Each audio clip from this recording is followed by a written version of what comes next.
Rieccoci cari telespettatori, allora volevo dare proprio in chiusura, è necessario che ci spieghi un po' la Presidente Federconsumatori il portale delle offerte dell'ARERA, perché forse illumina molti di immenso.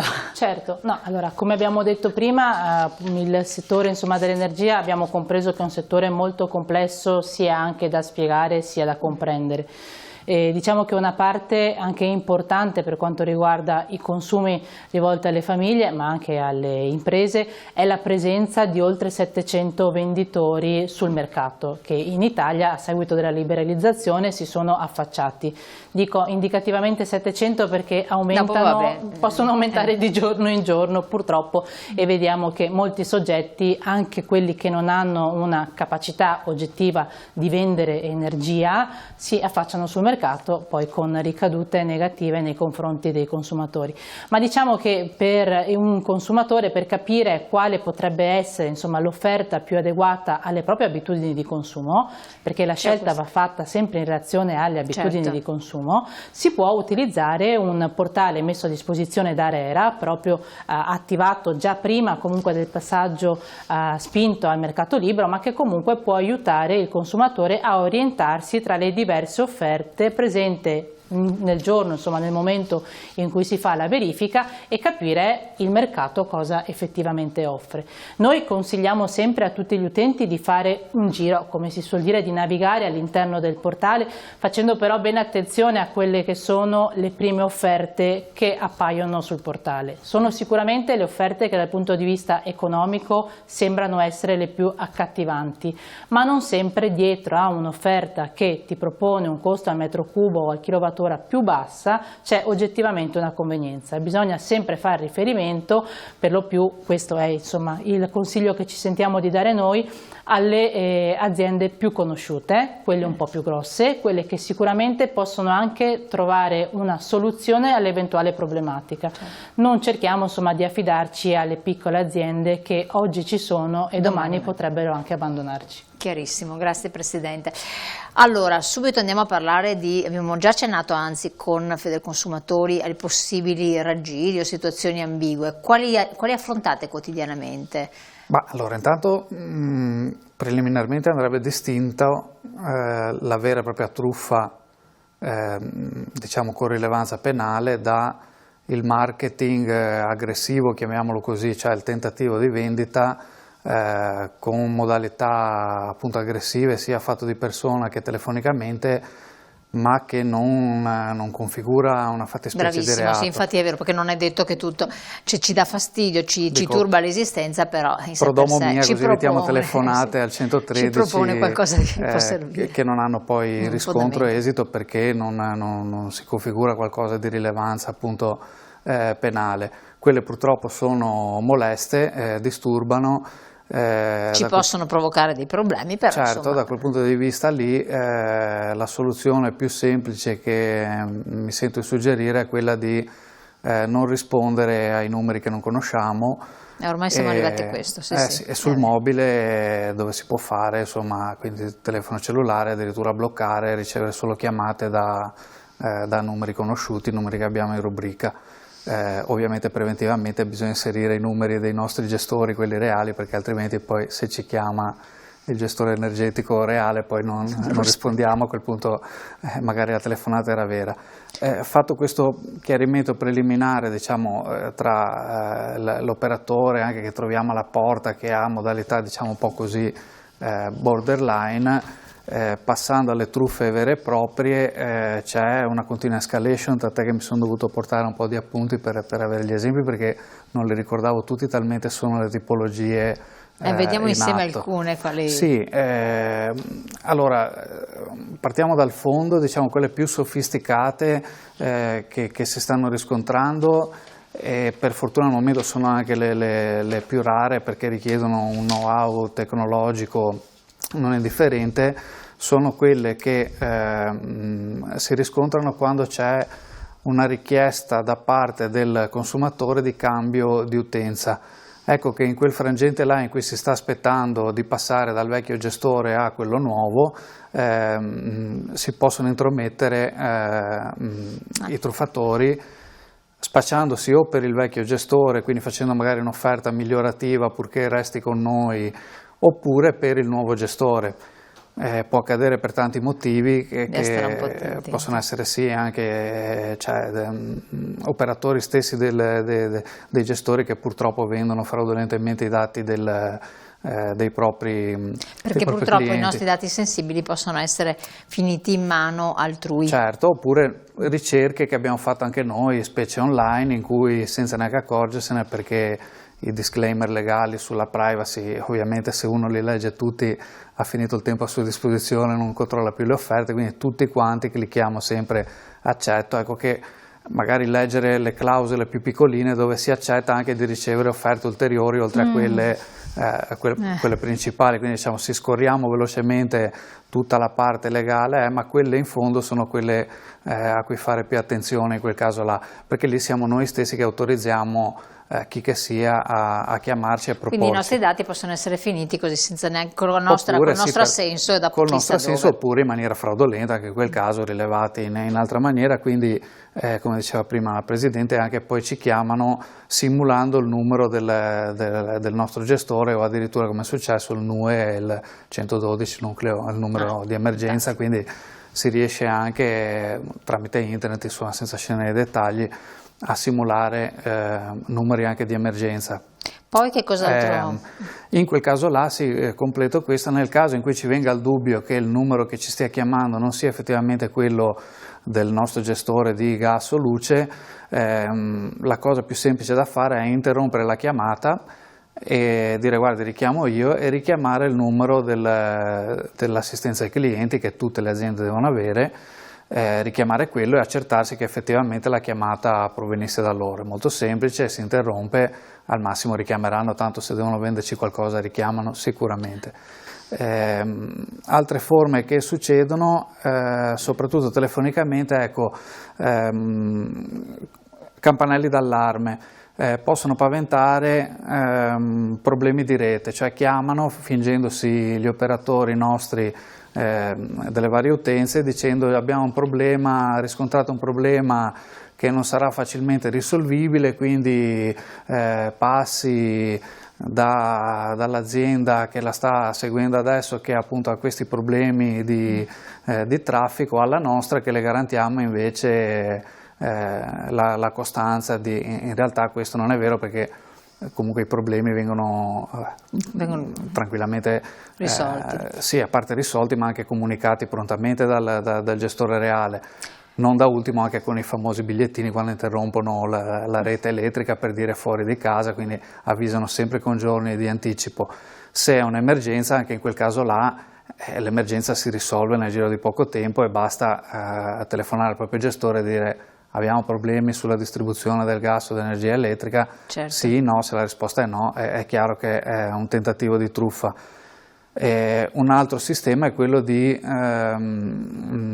far credere che il nostro gestore attuale sia in una crisi profonda che lo porterà al fallimento e ci trascinerà nel baratro con loro. Ecco, noi siamo clienti di quell'azienda, quindi se mai dovesse fallire saremo creditori, non debitori, quindi quando paventano disastri finanziari, quello è un altro campanello d'allarme. Altre forme possono essere quelle di offerte, come diceva prima anche la Presidente, che sono assolutamente fuori dal mercato, perché se ti vendo la corrente a 10 centesimi al mese, quello è un campanello d'allarme che deve squillare, perché nessuno mai potrà vendere senza rimetterci a prezzi che sono molto diversi da quelli che stiamo pagando al momento e addirittura da quelli delle varie offerte non truffaldine che ci fanno in genere. E un'altra cosa che succede è quella di proporre, cioè di paventare prezzi pazzi, cioè a causa adesso della guerra, ma di qualsiasi altra disgrazia suggerisca la fantasia dei truffatori, dire che i prezzi da qua a stasera, domani o il mese prossimo aumenteranno in maniera indiscriminata, compreso il mercato protetto, che la parola stessa invece dovrebbe suggerire che se è protetto, tutelato, come lo vogliamo chiamare, non può essere così, e quindi passa al nostro gestore che invece ti garantirà accaparrarsi eccetera, praticamente eccetera. Facendo passi indietro sul discorso delle risposte al telefono, ecco una cosa semplice, lei ha detto giustamente, magari l'anziano solo ha anche voglia di parlare. In quel caso là purtroppo mi spiace dare una delusione, ma sarà l'eventuale truffatore a chiudere la chiamata dopo un po'. Diciamo ci siamo fatti questa conversazione di 2-3 minuti e quelli li abbiamo passati, però anche qua bisogna fare mente locale, è molto semplice in realtà, basta pensarci. Quando ci chiamano normalmente, se vogliono proporci sia che sia legale sia che sia appunto un tentativo di truffa, sono loro a dirci parlo col signor, faccio l'esempio mio, col signor Ferretti. La tentazione forte è quella di rispondere sì. Non bisogna mai rispondere così, basta trovare una formuletta, impararsela, tipo chi lo cerca. Il nostro Questo caro è importantissimo, quello che sta dicendo, è importantissimo, bisogna che stigmatizzarlo in testa, perché viene automatico dire sì. E non va detto. Il caro vecchio pronto che usiamo solo in Italia ci salva, perché anche solo rispondere sì potrebbe ingenerare la registrazione e, come si diceva, addirittura adesso con l'aiuto dell'intelligenza artificiale si può ricostruire tutto. Quella registrazione là viene addirittura ripulita e filtrata, tanto da non farla apparire come registrata dal telefono, cioè sembra una conversazione naturale venuta di persona, e diventa veramente complicato anche per noi, anche per gli operatori più esperti, riuscire a distinguerle da una voce reale, e lì si entra in un tunnel da cui difficilmente si esce indenni, perché disconoscere un contratto sottoscritto truffaldinamente, ma dimostrare che sia una truffa diventa veramente complicato. Quindi ecco, quando chiedono il signor Ferretti, chi lo cerca? Chi lo cerca, esatto, e nel dubbio, come si diceva prima, perché? No. Appare scortese, però insomma poi se è quello vero, diciamo, sarà cura dell'operatore richiamarci e rassicurare, però nel dubbio negare. Certo. Presidente, mi è venuto in mente, vedendo prima delle immagini, che capita a diversi cittadini di trovarsi degli importi molto elevati in bolletta, nelle varie bollette, e a quel punto immagino che vengano anche da voi. Sì, si può fare qualcosa? Beh, innanzitutto noi facciamo una verifica su quanto viene fatturato, perché talvolta gli importi elevati sono frutto di consumi stimati e non effettivamente quelli reali, perché sappiamo bene che nonostante ci siano i contatori che hanno la telelettura, non sempre sono funzionanti o non in tutti i territori ci sono, quindi bisogna sempre fare attenzione alla corrispondenza di quanto ci viene fatturato come consumo, sia in kilowatt che in metri cubi, sia come elettricità che con gas, rispetto a quanto segna il nostro contatore. Quindi una prima verifica la facciamo su quella, poi verifichiamo qual è l'offerta economica che viene ovviamente applicata, quindi quanto va a pagare per ogni singola unità di elettricità piuttosto che gas che il singolo va a consumare. Dopodiché, laddove risulta tutto corretto e anche dal punto di vista contrattuale non ci sono criticità particolari, si va a chiedere una rateizzazione. Certo, quindi è importante in questi casi qua rivolgersi all'associazione consumatori. Ci sono altre truffe, raggiri che vi preoccupano? Accidenti, nel senso che oltre a quelle che venivano dette adesso, ma ci sono i numeri che arrivano dalla Spagna o dall'Inghilterra, quindi hanno un prefisso che non è quello il più 39, diciamo, dell'Italia, e molto spesso sono sistemi che si appropriano dei contenuti del nostro cellulare. Siccome qualche volta ci mettiamo dentro anche i codici della banca, eccetera, eccetera, cosa che andrebbe messa da un'altra parte, però il consiglio appunto non rispondere, a meno che uno non abbia un fratello in Spagna, perché magari però se sa chi è, ma se arrivano numeri strani non rispondere, e soprattutto se arrivano numeri che appunto che non conosciamo non richiamare, perché lì intervengono, diciamo, purtroppo cose anche piuttosto complicate, e diffidare da quelli che ti dicono domani mattina chiudiamo tutte quante le forniture, acqua, gas, andrai sulla strada eccetera, quindi vieni da noi perché ti offriamo una roba, anche questo qua è falso. Infatti succede. Federconsumatori non credo faccia il porta a porta, quindi quando qualcuno si presenta dicendo sono dell'associazione tal dei tali dei consumatori, perché succede anche questo, tendenzialmente non è vero. Sicuramente per Federconsumatori, ma immagino anche per le altre associazioni sia così. Il consiglio che abbiamo dato, insomma, ai nostri pensionati è inizialmente dire chi le ha dato il mio numero di telefono, chiedere questo, e normalmente quell'altro mette giù, e chiedere chiedere che mandino il cartaceo oppure una mail con le proposte del contratto, che anche questo è un elemento per cui quell'altro mette giù il telefono. Però volevo aggiungere solamente una cosa, per dire che questo tema dell'energia è pesantissimo per le fasce più deboli, è pesantissimo per il nostro sistema produttivo. Sentivamo prima, insomma, tutte le aziende energivore vanno in crisi per questa ce l'ha spiegato ragione. Bene il funzionario della E qua CGIL. bisogna che ci capiamo anche sulle prospettive di questo paese, perché non mi si può dire che io devo avere la casa green e quindi ridurre tutte le emissioni di CO2, sapendo che la casa green, quella diciamo nella fascia più alta, è quella che ha il condizionatore che funziona con l'elettricità, il riscaldamento a pompa di calore che funziona con l'elettricità, la macchina elettrica che si ricarica, la macchina elettrica che si ricarica con l'elettricità, il forno a induzione che funziona con l'elettricità. Cioè, allora, se tu mi chiedi che io cittadino debba avere una casa che abbia queste caratteristiche, non mi puoi caricare in bolletta costi energetici che sono, diciamo, totalmente in quel caso totalmente insostenibili, insomma. Chiaro. Allora, noi avremo tante cose ancora da dire, perché effettivamente tante anche me ne vengono in mente, non da ultimo, lo faccio soltanto ripetere a lei, non fare entrare in casa nessuno, vero? Quello è la regola base, mai le caramelle dagli sconosciuti e quindi mai aprire la porta a chi o lasciare non la propria conosciamo. bolletta in mano a un estraneo, che da là nasce tanto. Certo, e il codice di utenza, le cose che vanno chiedendo, insomma, sono dati sensibili, pertanto non vanno forniti a nessuno.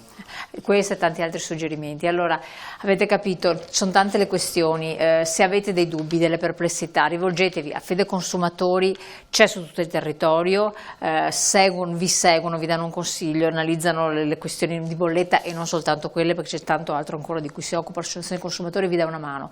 Il sindacato SPCGIL comunque vi può dare un supporto a tutto campo, anche per le questioni, mandandovi al CAF per il famoso SPID, per il famoso l'ISEE, esatto, che deve essere fatto per tempo, ma tutto quello che serve, e poi naturalmente gli altri organi che ci sono della CGIL, e poi naturalmente io dico sempre fare denuncia.